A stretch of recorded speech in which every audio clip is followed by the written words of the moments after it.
سلام، امیدوارم هر جا که هستین حال دلاتون عالی باشه. من دکتر فرزانه هستم و امروز میخوام در رابطه با یکی از فاکتورهای مهم روابط عاطفی صحبت کنم و اون فاکتور مهم چیزی نیست جز همدلی کردن.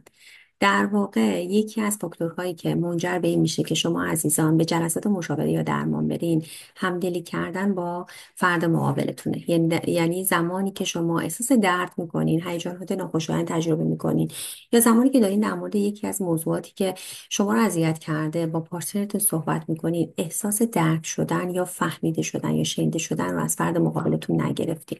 توی این مواقع چه اتفاقی میفته؟ ممکنه من پارتنر یا در واقع فردی که روبروی شما نشسته زود قضاوتتون کنه، یا ممکنه وسط حرفتون بپره یا نصیحتتون کنه یا بهتون بگه که نه شما خیلی حساسی، یا این موضوعی نیست که بخوای بیشتر از این بهش فکر کنی، یا شروع کنه به راه حل دادن. و همه اینها موانعی هستن که در واقع اون حس فهمیده شدن و درک شدن رو به شما دوست عزیز نمیده. پس این خیلی مهمه که ما تو روابط عاطفیمون وقتی همسرمون یا پارتنرمون میاد میشینه کنارمون یا حتی از راه دور داره در مورد موضوعی با شما صحبت میکنه، برین جلو و هر چیزی که توی دستتون هست بذارین کنار، دستاشو بگیرین یا حتی توی چشماش نگاه کنین و بهش حس فهمیده شدن و درک شدن رو بدین. بازتاب احساس داشته باشین و بهش میتونیم با کلمات یا با بیان جملاتی نشون بدین که در واقع احساسش رو میفهمین و درکش میکنین. قبل از اینکه قضاوتش کنین یا پیش داوری کنین یا بهش بگین که در واقع این موضوع مهمی هست یا نیست، بهتره که بهش نشون بدین که چه احساسی تو رو من میفهمم و درک میکنم. به طور مثال وقتی اومده در مورد یک نقطه دردی با شما صحبت میکنه،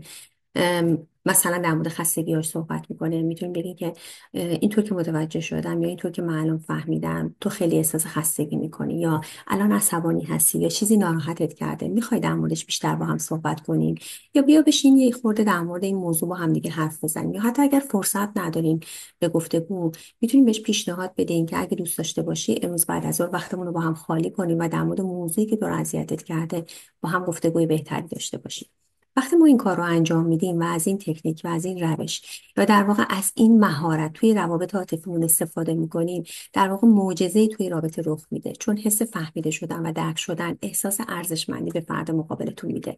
و حس میکنه که برای پارتنرش، برای همسرش مهمه و اهمیت داره. در نتیجه رابطه شما پر از احساس خوب و پر از احساس شنیده شدن و فهمیده شدن میشه و بهتون کمک میکنه تا بتونین در طولانی مدت احساسات بهتری رو توی رابطه تجربه کنین. پیشنهاد میکنم که حتما از این مهارت بیشتر و بیشتر توی گفتگوهاتون استفاده کنین و قبل از اینکه قضاوت کنین، بازتاب بدین، دنبال راه حل بگردین و قبل از اینکه پیش داوری کنین احساسش رو بشنوین و کامل گوش کنین، ببینین در لابلای اون کلماتی که داره فرد مقابلتون مطرح میکنه چه چیزی نهفته است که شما نشنیدین. مرسی که منو شنیدین. تا دیدار بعدی، خدا نگهدار همه شما عزیزان باشه.